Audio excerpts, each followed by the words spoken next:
নমস্কাৰ, মোৰ চেনেলটোলৈ আপোনালোকক স্বাগতম। মই আজি এখন চিম্পুল চব্জি বনাম। ইয়াক লাবৰা বুলিও আমাৰ ভাষাত কয়। ৰঙালাও আৰু অমিতা আৰু আলু দিছোঁ মাত্ৰ মই এটা, বিলাহী, পিঁয়াজ আৰু জলকীয়া আৰু কেঁচা মটৰ দিম। এইখিনি মই অলপ কুকাৰত বইল কৰি ল'ম। এইখিনি মই এতিয়া কুকাৰত বইল কৰি ল'ম। বিলাহীটো গোটেই দি দিম আৰু মটৰখিনি বইল নকৰোঁ, এনেই দিম, তেলত পেলাই দিম। মই এতিয়া কেৰাহীটো গৰমত সৰিয়হৰ তেল দি দিলোঁ 4 চামুচমান।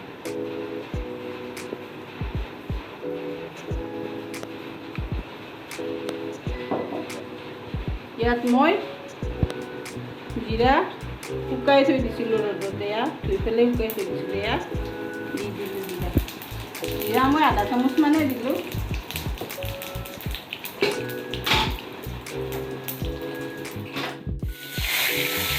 জিৰাকেইটা অলপ ৰঙচুৱা হোৱাত মই এতিয়া পিঁয়াজ দি দিম। সেয়া পিঁয়াজখিনি মই কাটি থৈ দিছোঁ।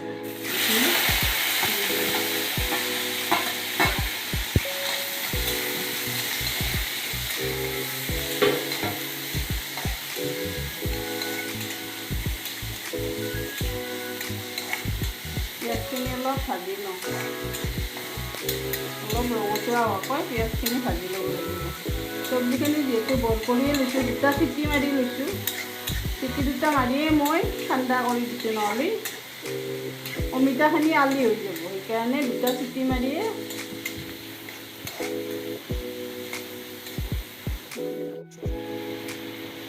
এতিয়া মই জিৰাৰ গুড়া দিলোঁ 1 চামুচ।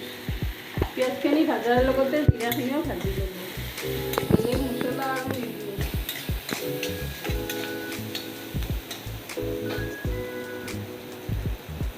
এতিয়া চব্জিৰ লগত গোটাই সেই যি বিলাহীটো দিছিলোঁ সেইটো এতিয়া পিঁয়াজত ভাঙি দিলোঁ।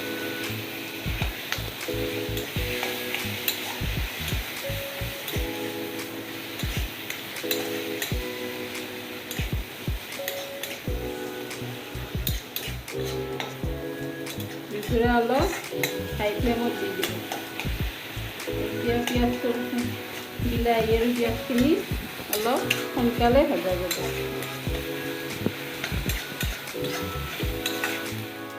এতিয়া মই হালধি দিলোঁ আধা চামুচ।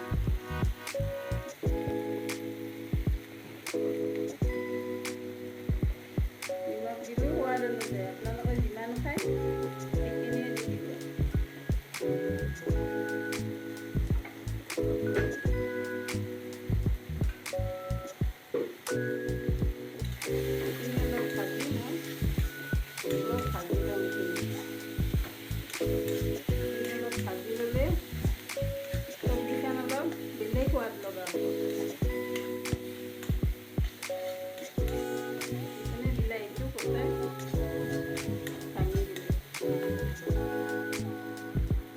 ইয়াত মই মটৰখিনি দিম।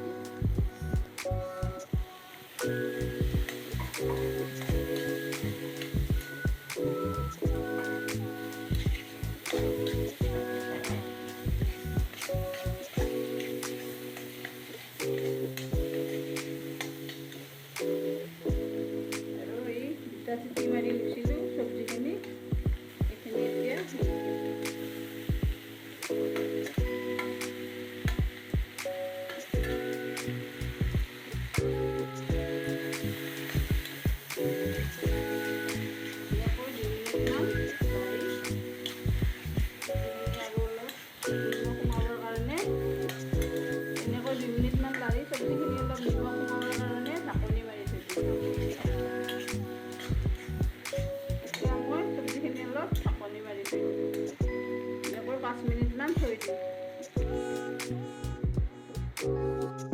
মোৰ চব্জিখিনি ভাজা হৈ গ'ল। তৎক্ষণাতে হৈ যায়। অমিতা আৰু ৰঙালাও, অমিতাটো পকা, সেইকাৰণে চব্জিখিনি মিঠা হ'ব। ৰঙালাওৰ মিঠা নহ'লেও কথা নাই, কিন্তু অমিতাটোৰ মিঠা হ'ব। মই এনেকৈ পকা অমিতাৰ চব্জি বনাই থাকোঁ, কাৰণ অমিতাৰ সোৱাদ বৰ বেছি হয়, ৰঙালাওতকৈ বেছি সোৱাদ হয়। এতিয়া মই অলপ পানী দিম।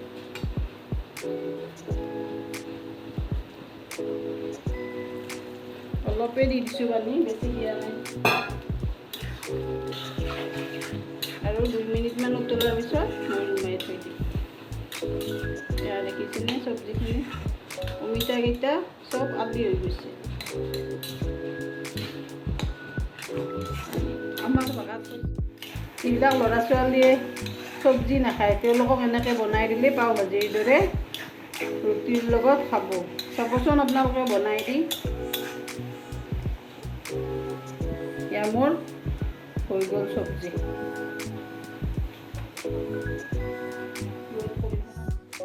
এয়া মোৰ অমিতা আৰু ৰঙালাওৰ চব্জি হৈ গ'ল। দেখিছেনে কেনেকুৱা হৈছে, পাও ভাজিৰ নিচিনা।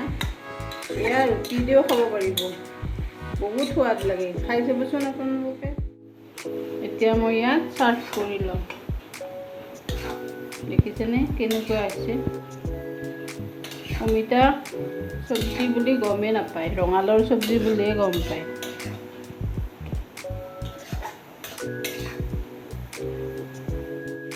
এতিয়া মই ধনিয়াৰ পাতেৰে গাৰ্নিছ কৰি দিলোঁ আৰু অলপ আদা দি দিলোঁ। ধনিয়াটো মোৰ একদম মিত্ৰৰ নিচিনাই, ধনিয়াৰ পাত নহ'লে মই ভালেই নালাগে। এতিয়া মোৰ এয়া চব্জি হৈ গ'ল।